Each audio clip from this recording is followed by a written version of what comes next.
Okay, so thank you for having me here. Thank you for the funding, for the organization, for all the support, especially to Lorenzo and Lorraine. I'm going to present the paper with my co-authors Yuri Baretto, Guilherme Bayma from the Federal University of Pernambuco, and Dani de Castro from the Public Ministry of Labor. So the title of our paper is Preventing Forced Labor. I just removed a little word that was too ambitious. It was called causal evidence from both government and non-governmental interventions in Brazil. So to motivate you, I mean, I'm here among people that are specialized in this field of research, and we're kind of labor economists, but it's our first time researching on forced labor or slave-like labor. But to motivate anyway to the public, if you say, okay, is this still relevant in Brazil at this point in time? I brought you here some news from January this year, telling that 270 people were rescued recently from a farm in Minas Gerais in slave-like conditions. So I could bring dozens of other news here, even contractors for the government working to build a hangar in a city nearby that were found in the situation of forced labor. So this said, and I understand you get the motivation better than the general audience of other seminars that we gave this semester. I'm going to clarify exactly what I'm going to do here, so no mysteries at all. What is our question in this project? So we ask, to what extent can specialized state presence in the image of labor courts and also delegacias do trabalho, like labor offices, and also interventions from the third sector can curb the exploitation of slave-like labor locally in the Brazilian municipalities. And then how specifically we intend to ask this question. I should state my objectives here. And the first one is to identify the impact of newly opened judicial labor courts. So in Brazil, we have a specialized justice for labor relations. So I'm going to refer to it as judicial labor courts. And we want to measure the impact of those courts on the use of forced labor. And as a second intervention, we want to assess the effect of a program of a well-known NGO in also curbing the use of forced labor in Brazil. There's also a third intervention. We are working on that. We already have some results, but it was not straightforward to make sense out of it, so we omitted from this presentation. But we want to assess the impact of the delegacias do trabalho, which are units from the Ministry of Labor and Employment. That said, what is the source of identification that we exploit here? It's more of a quantitative work. So we exploit the rollout of each intervention. So municipalities are being treated in different times in Brazil. And we exploit this difference in timings and also the fact that some municipalities are not being treated to apply a difference in differences framework using some matching and reweighting strategies. So it's a well-known tool, but if you have some you're not familiarized with it, I'm going to explain in more detail in the next slides. And the geographic and temporal horizons that we exploit here are all Brazilian municipalities. Okay, we apply some filtering, not all of them, we exclude some state capitals and so on, but for the period from 1995 to 2019, okay? That's the data that we got. So in terms of historical motivation, we formally abolished slavery more than 130 years ago, but it deeply marked our society. We've been praised by international authorities in the sense that they know that we have some planning and actions to curb the use of forced labor and slave-like labor. But if you look to the data, we see that it's still a huge problem. So from 95 to 2019, we had 54,000 rescued workers. So this is the official number. There's a lot of people that didn't get rescued. And we have a huge challenge ahead to honor the commitment made in the Sustainable Development Goals to eliminate all forms of forced labor by 2030. Okay? Okay, so I made my point in terms of motivation apart from the literature, but in the literature and today, attending to all the seminars, I learned that we didn't cite some of them, but in our review of the literature, we noticed that a significant portion of the literature is mostly descriptive. So it describes the phenomenon, the possible determinants, and evaluates the impact of some interventions in an immersive way. So they go there to the field and try to uh, tell a story on how this is impacting the lives of these peoples, which is extremely relevant. But here we are trying to provide a complementary analysis. So in terms of impact evaluation, the formal methods for impact evaluation are more predominant in small scale studies that assess the impact of credit, microfinance, cash transfers, vouchers, and so on, especially on child labor. So we were not able to find a large scale study using observational data that tries to assess the impact of some nationwide program. That's it. Now, going back to why we think this would have an impact, these interventions would have an impact, it's been shown by the literature, already published literature, that the specialized state presence and the third sector may reshape local contractual relations regarding the labor market. So Almeida and Carneiro and Ponchek and Ulicea for Brazil, they show the effect of labor offices. Espinosa and co-authors show the impact of labor courts on employment and entrepreneurship. And also, we notice that there is a literature on the presence of courts on the commitment of crimes. So V et al. And Lishig Zamboni show that the presence of the state in terms of judicial presence, it can exert an impact on legal violations. But nobody asked, okay, so if we bring all of this together and examine the impact on the use of forced labor, what do we get? And this is what we are trying to do here. So just as a spoiler here, just to tell you what we find, so we didn't have to wait to the end. We find that for the interventions of labor courts, the opening of labor courts, they are associated to a reduction in the number of freed workers on average by 8.2%.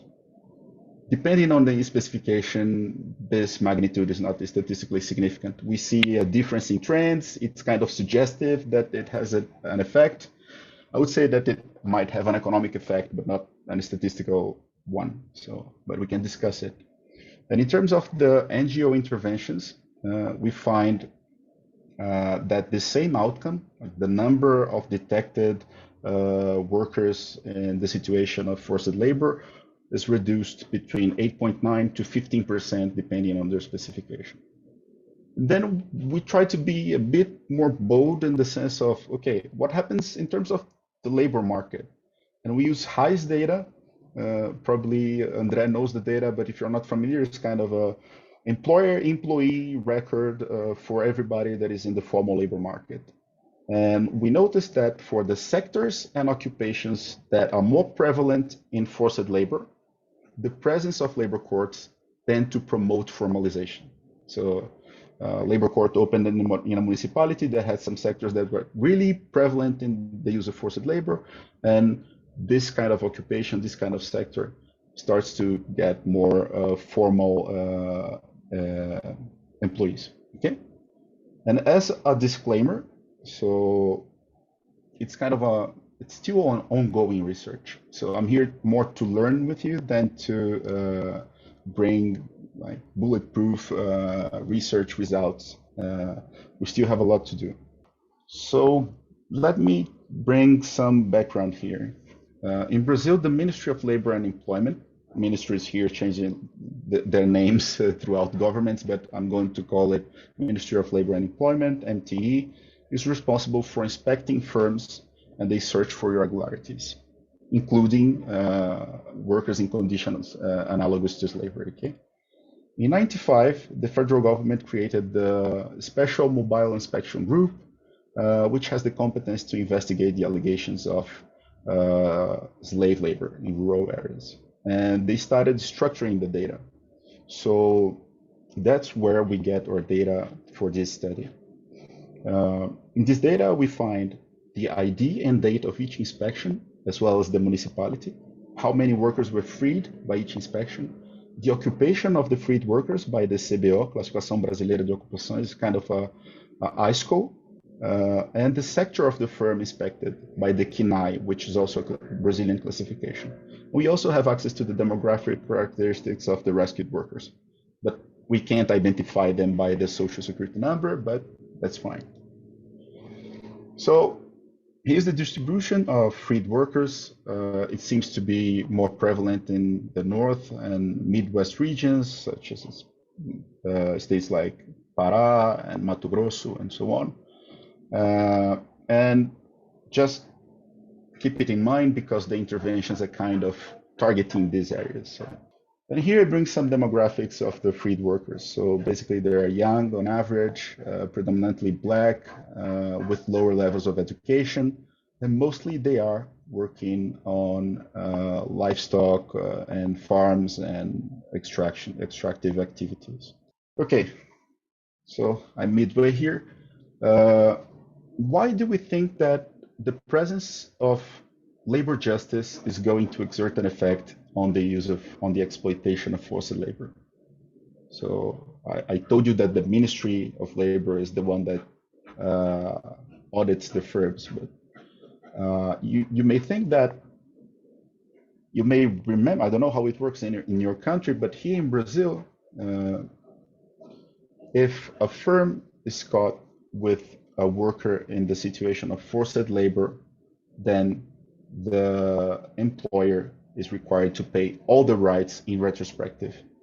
So we hypothesize that, just let me skip this one. We hypothesize that firms, once there is a labor or court in the municipality, they start to compare the present value of costs and benefits of formalization.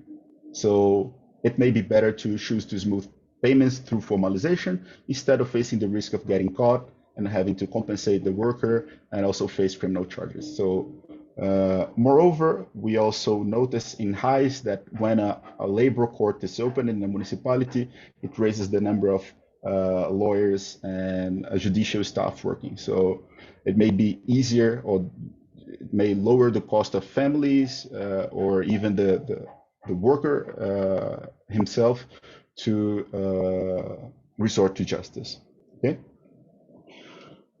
And we exploit data on the opening of labor courts extracted from the the Tribunal Superior do Trabalho, which is the highest instance in labor law in Brazil. In our sample, we exploit this 119 municipalities as the treated group. Of course, we had a lot of municipalities that already had a court, and we had to exclude them. And we confront those municipalities that just opened a court to those that don't have a court at all. In terms of the intervention of the Slavery No Way of the NGO, the Slavery No Way is a program created by the NGO Repórter Brasil in partnership with the ILO Brasil. The program is called Escravo Nem Pensar in Portuguese, and it has as its core the mission to educate communities. So they provide training to community leaders, educators, social workers on how to detect and prevent contemporary slave labor. Okay? And they hope on the multiplicative power of those agents to spread information in their communities. So I wish I had more time to explain better the actions of the Slavery No Way, but you can find all of them, and also the interventions with the municipality and date and nature, and this website right here that we use to perform a web scraping and retrieval data. Here's our treatment group in terms of the intervention of the NGO. So those municipalities, those 448 municipalities, against municipalities that were never treated. And okay, I have just 5.5 minutes. This is the empirical strategy we adopted. It's a difference in differences. It's basically comparing groups before and after, and then comparing both of them in terms of the evolution. How did each of them evolved compared to the other. Our outcome here is the logarithm of the number of rescued workers in municipality I times t. We have this int here that represents intervention, so it assumes value 1 when a municipality, from the time that a municipality received an intervention and onwards. We also control our regressions for municipality fixed effects and time fixed effect. Okay, it's kind of plain vanilla econometrics and impact evaluation. But we also try to decompose the effects in the sense of event studies. So we try to check whether there was an effect before the cause and whether there was effects after the cause. So for each year before and after the intervention, we try to estimate an impact of the intervention.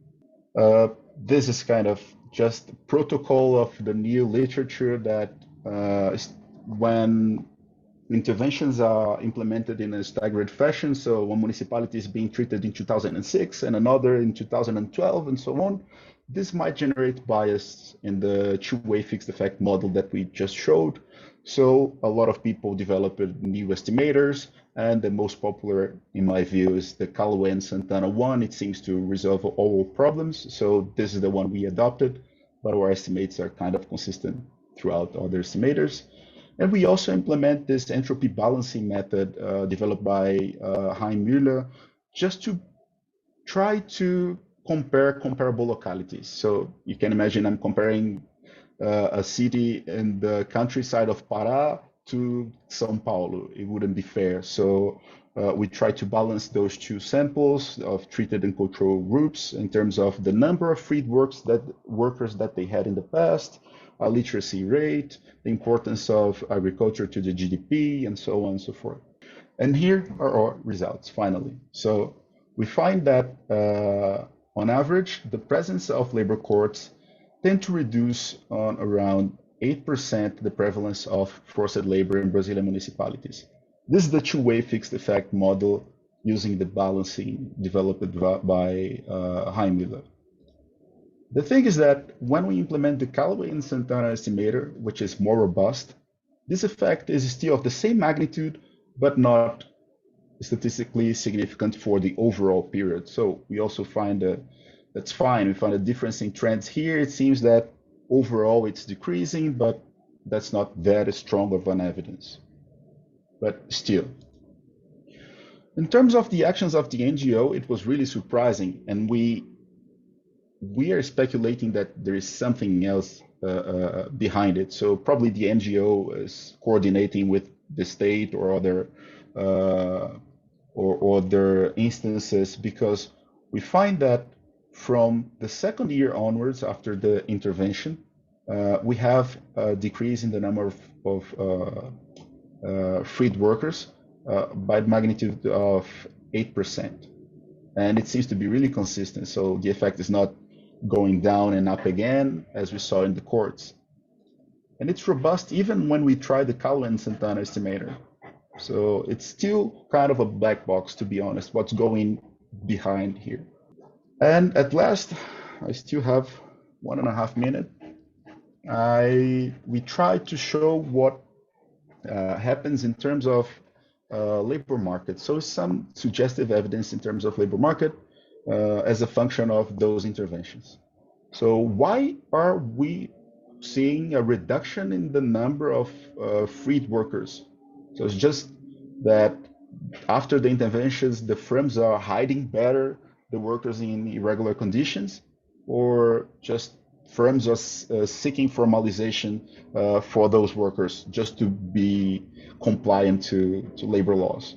And in trying to answer this, and of course you can see that those are not exhaustive hypotheses, there could be other explanations, but in trying to answer this, we use highs, and we find in each municipality what was the most forced labor intensive sector and forced labor intensive occupation. And then we measure, after the intervention, do we find more formalization in those sectors or those occupations? And for the case of labor courts, we find that some years after the intervention, from the second year onwards, we find marginally significant effects that for the sectors in which more workers were rescued, you find more formalization. The same doesn't hold for occupations. It holds for sectors, which refers to firms, but not for occupations, which refers to jobs. But we also see a difference in trends. Okay? And for the NGO, we find no effect at all, except for the last, please pardon me, this should be minus 0.1. Except for the last year analyzed, that we notice a result that we can actually explain, that after the intervention, there is less formalization in the sectors that were more intensive in their use of forced labor. And my time is up, so I'm just concluding here. We know what we have to do so far. We should include the results for labor offices, the former Delegacias do Trabalho. The paper from Pomchek and Ulicea does this for a different outcome, for instance. We should be more clear about potential mechanisms. So this is kind of, or we are finding it hard to find mechanism right here. So I would appreciate if you could bring some insights. And something that we left behind was how those interventions interact. So it could be that having a labor court is more effective if you then get an NGO intervention. So those people are getting information on how to access justice and so on. And also the comparison that we made between sectors more and less intensive in forced labor, it could be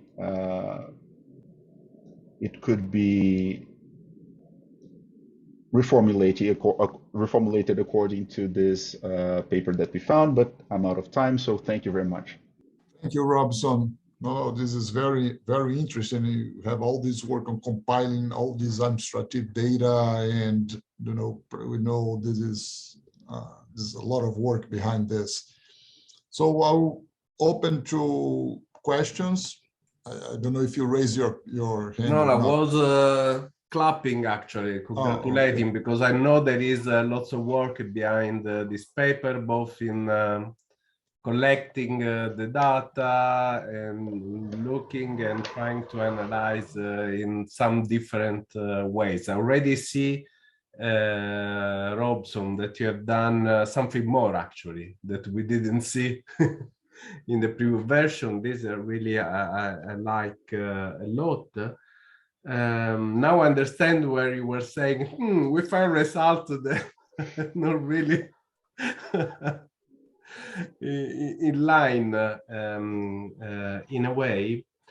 Yeah, maybe it would be interesting actually to try to see, well, if they are robust, like you were showing, which could be the reason behind. I don't know if this interaction, even if I don't think it's easy, maybe there Andre also can give an input on this, is not so easy because things can happen in different moments and we don't know which moment. Maybe you know for the court, but you don't know when the NGO was acting, because that can be one of the reasons. Maybe it would be nice if one can understand from the NGO, I know it's difficult, how this was happening as compared to the time the court was acting in the municipality. We have this information on the time, like the exact date from when to when the NGO was acting in the municipality, but their programs sometimes take 2 years to conclude. Yeah, this can be an issue, yeah. Okay, thank you, Lorenzo. No, I have a question, Robson. Do you have the data of inspections from the Ministry of Labor, right? Yes. And do you know if the number, I don't know, the volume of inspections increased or reduced after when a court is open in a municipality? I'm curious of the interactions between courts and inspections, because one thing that judiciary branch, the other executive branch. So perhaps one, is related to the other, and this may help explain your findings. I don't know, but so far I think you have a great findings. One possibility is, it decreases forced labor, right? So I don't know. I know it's hard to pinpoint exactly what the direction of. I think that's where you're concerned, right? But I read your results as perhaps it likely to reduce, as you say, slavery-like labor.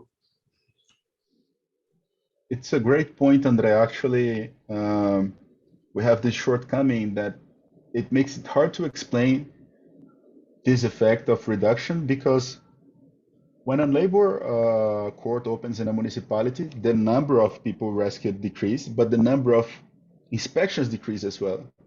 So we are trying to estimate with an outcome that is going to be the number of people rescued by the number of inspections.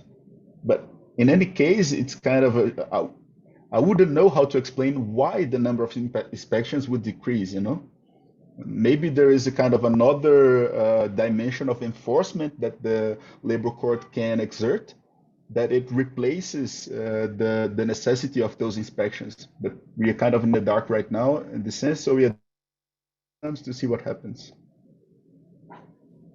Yeah, and it raised the issue of the policies across different sectors, branch, whatever, be somehow as integrated, or at least be complementary to each other, right? But exactly. Okay, I don't know if you have any other questions. If not, I will thank you, everybody that's here, and I'll pass the mic to Jenny Sorensen to close this section.